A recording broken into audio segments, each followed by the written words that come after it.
Bismillahirrahmanirrahim. Assalamualaikum warahmatullahi wabarakatuh. Selamat pagi, salam sejahtera untuk kita semua. Alhamdulillah hari ini IHUT RC punya kesempatan ketemu Kanwil ATR BPN Jawa Tengah, Bu Embun. Selamat pagi Bu Embun.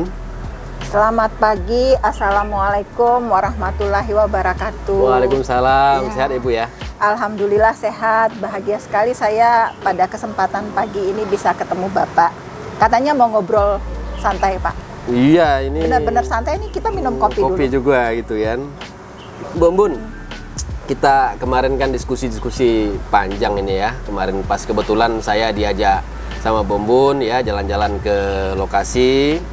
Nah ini kami menarik sekali nih Bu Embun. Jadi ini ada konsep tentang reforma agraria. Lalu Bu Embun juga cerita ke depan tuh hendaknya kita kalau bisa mengelola pertanahan ini secara komunal ya, supaya kita bisa lebih berdaya saing gitu ya Bu ya. Bahkan ya tentu saja karena reforma agraria ini kan lebih berkeadilan masalahnya Bu ya. Boleh nggak diceritain sedikit Bu, reforma agraria itu apa sih Bu? Kalau kita ke belakang ya, melihat ke belakang, kita punya kalau di pertanahan itu ada UUPA ya. Oke. Jadi sebenarnya cikal bakalnya sudah ada sejak UUPA lahir, supaya ada pemerataan pemanfaatan penggunaan tanah itu kan harusnya diatur batasan maksimum dan minimum kepemilikan tanah. Tetapi hanya untuk lahan pertanian dan bagi petani perorangan. Sementara untuk yang lainnya memang belum diatur. Akibatnya apa sampai sekarang penguasaan pemilikan tanah itu bisa dibilang ada ketimpangan. Jadi ini saya dengar Bu ya, katanya itu salah satu caranya itu dengan tata kelola pertanahan komunal itu Bu ya. Nah itu apa hubungannya Bu? Bisa dijelaskan sedikit Bu? Saya selalu bicara itu lihat ke belakang. Kenapa komunal? Karena yang pertama ciri khas bangsa kita itu kan gotong royong sebenarnya. Gotong royong, betul. Falsafah negara kita Pancasila itu kan muatannya gotong royong, pasal 3 misalnya, pasal 5 itu kan. Dan lagi yang saya pahami, kalau bekerja sendiri itu kan hasilnya ala kadarnya. Kalau bekerja bersama-sama dengan effort bersama, dengan sistem kerja yang lebih teratur, lebih tertib, kan lebih optimal hasilnya. Kenapa? Kalau kita bersama-sama upaya itu karena dari kecil dikumpul, jadinya kan besar. Diorganisir itu kan menjadi sesuatu yang besar dan bisa menghasilkan sesuatu yang lebih besar, lebih juga produktif untuk kemanfaatan bersama. Jadi prinsipnya itu lebih bagus bekerja bersama untuk bersama dalam satu lingkup. Jadi mereka itu diorganisir, penting ya Bu ya. Bahkan mereka diupayakan, mulai diajarkan bagaimana cara bekerja lebih sistematis, lebih terencana supaya dia bisa berdaya saing. Saya dengar ada upaya membuat kayak demplot juga untuk misalnya katakanlah mungkin mereka sektornya pertanian, berarti kan mereka dikasih juga capacity building. Itu gimana ya Bu? Jadi kebetulan ada kegiatan, ini percontohan baru reforma agraria kita di satu tempat di Jawa Tengah. Jadi ini berkaca dari pengalaman, bukan menjelekkan redis yang konvensional, tidak. Tetapi kan di beberapa tempat kita melihat ada katakanlah ada kendala yang menjadikan tujuan reforma agraria itu tidak tercapai penuh. Karena apa? Kan biasanya redis ke perorangan. Redis ke perorangan, akses ke permodalannya sulit. Terus pendampingan. Dia kan kalau perorangan itu tidak terorganisir, dia mencari field supervisor yang bisa mendidik, mendampingi mereka untuk budidaya pertanian yang baik itu seperti apa. Kemudian juga tadi permodalan kan, kalau kolektif bersama-sama bank lebih percaya. Bargaining power. Kemudian juga pemanfaatan teknologi, mekanisasi. Kalau bersama-sama kan lebih gampang mendapatkan aksesnya dan hal-hal lain lah. Jadinya kan kalau itu tidak didapatkan, diberi tanah saja kemudian hasilnya tidak optimal, tidak sesuai dengan yang diharapkan. Akhirnya dia berpikir pendek, jual saja saya dapat duit. Begitu dijual, itu kan tanah kemungkinan berpindah ke orang lain. Orang lain itu belum tentu petani juga. Bisa saja digunakan untuk non pertanian. Akhirnya alih fungsi lahan itu terjadi. Padahal kondisinya mungkin lahan itu lahan pertanian produktif. Kita kan butuh makan, butuh pangan masih sampai saat ini. Kalau itu berubah beralih itu jeleknya. Dan biasanya yang mengalihkan ini tadi yang penerima Tora lah katakanlah, subjek Tora itu kan menjadi miskin lagi. Jadi tidak tujuan optimal. reforma agraria tadi jadi malah melenceng ya Bu ya. Jadi malah melenceng. Tujuannya kita supaya berkeadilan ya kan. Gini rasionya malah tadi ya kembali lagi lebih parah. Makanya kita berpikir bagaimana caranya di kegiatan kita ini kita bicara corporate farming. Jadi masyarakat bersama-sama secara kolektif membentuk koperasi atau badan usaha lainnya lah. Kan mereka punya tujuan yang sama, kepentingan yang sama untuk hidup dan kehidupan untuk pertanian. Kemudian dengan kebersamaan mereka bisa bersama-sama meng-hire. Katakanlah mereka tadi kan didampingi dengan cara mekanik dengan ahli-ahlinya. Kita kan banyak nih Bu dari IPB Bogor kan. Banyak banget nih temuan-temuan pertanian tapi kok kalah sama Thailand. Padahal semua temuannya dari kita ya Bu ya.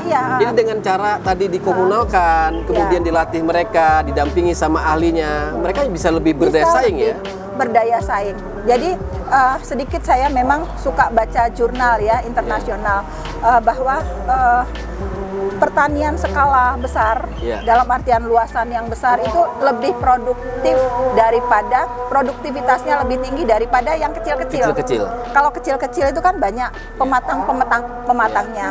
Itu traktor sulit jalannya. Gimana? Orang kecil kan kesandung sana kesandung sini. Tetapi kalau batas-batasan itu tidak ditiadakan, luas, bahwa ini kepemilikan bersama, tadi yang kepemilikan komunal, itu mereka kan mekanisasinya kan lebih bagus. Dan juga beberapa jurnal saya baca di beberapa negara luar, ternyata prinsip komunal itu bisa kok mengalahkan misalnya agroindustri di tempat lain yang punya modal tinggi. Tetapi karena kebersamaan komunal gotong royong tadi daya saingnya tinggi dan masih mereka bisa eksis sesuai dengan budaya Indonesia. Hanya sedikit saja gotong royong tadi. Betul Bu. Sedikit saja, tinggal ini kan putra-putra terbaik bangsa kita, ya kan? Banyak kali riset-riset di IPB Bogor misalnya begitu bidang pertanian tidak dimanfaatkan. Ya mana mungkin kalau mereka manfaatkan cuma petani gurem. Tapi begitu mereka dikelola secara profesional, masyarakat bisa lebih sejahtera, cara kerjanya juga lebih baik ya Bu ya. Dan poin lain adalah tanah tidak terfragmentasi. Dan yang kedua tidak beralih fungsi. Gara-gara mereka tidak capai tadi tujuan reforma itu. Berarti dan paling penting adalah kesejahteraan mereka naik. Kesejahteraan, keadilan. Dengan reforma agraria jangan kemudian dia lepas ke orang lain, tiba-tiba jadi miskin kembali lagi nanti ditanya lagi nih, ini kerjaan Bu apa katanya gitu. Padahal sudah all out pemerintah ini sudah berjuang all out luar biasa tadi Bu. Jadi memang perlu ada perubahan mindset ya Bu perubahan mindset dan sebagainya. Baik, itu kan kalau di pertanian Bu, kalau di perumahan permukiman gimana Bu? Kira-kira bisa nggak dikomunalkan? Kemudian mereka membangun secara kolektif, lalu jalannya jadi rapi, kemudian ada salurannya, mereka lebih produktif, lebih sehat karena di lingkungan yang baik. Itu bisa juga Bu, berarti Bu ya?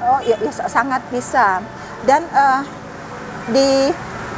kalau kita kembali ke reforma agraria, kerangka besar reforma agraria itu kan, kalau dulu saya bilang kan land reform itu hanya khusus tanah pertanian saja.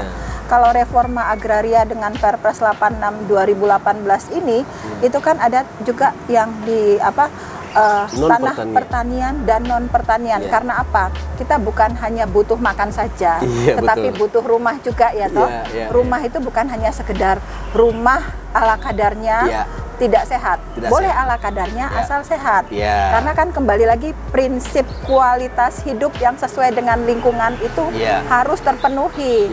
Kan kalau bersama-sama, kalau saya cuma beli tanah satu sendiri begini, saupil. akses jalannya nggak ada. Iya. Karena kan saya nggak mampu buat akses jalan sendiri. Belum Terus lagi saluran.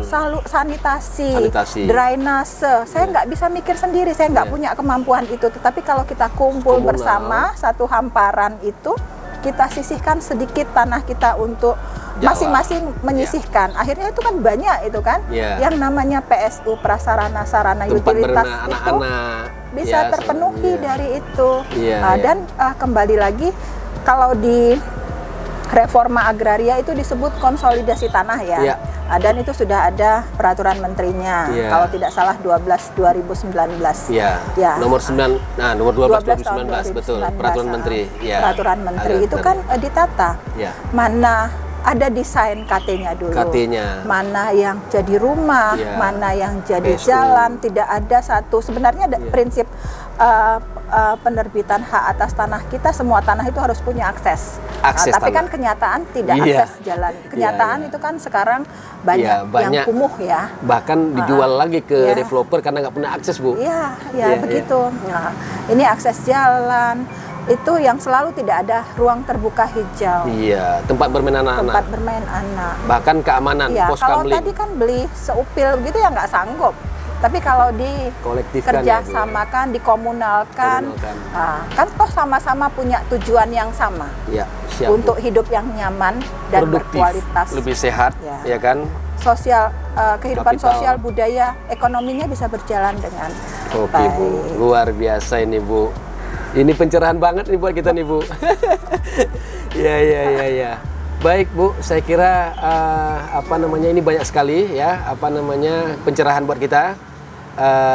Sekali lagi, Bu, terima kasih banyak lah, Bu ya. Ini waktunya ini luar biasa ini. Saya di kantor Ibu ini kok luar biasa ini, Bu ya. Ada tempat ngopi segala ini. Sebenarnya kita berpikir ini yang pertama COVID ya, ini ruang terbuka, kita kena matahari, ngobrol bersama beberapa kepala bidang dan kabak, bisa rapat di sini. Oh, bisa di sini juga? Ini kan terbuka sekali kan, terbuka dan nyaman. Siap. Apanya juga kan, matahari masuk gitu kan. Buat saya kalau rapat-rapat kecil yang tidak terlalu banyak orang, makanya kita bisa lepas masker tadi kan. Gitu ya, siap. Karena ruang terbuka dan panas. Baik, Bu. Demikian Bapak Ibu sekalian, bincang-bincang santai kita dengan Bu Embun Sari hari ini. Banyak sekali ya pencerahan yang kita dapatkan. Mohon maaf kalau ada yang kurang berkenan. Akhir kata saya ucapkan Ihud RC bersama membangun sesama.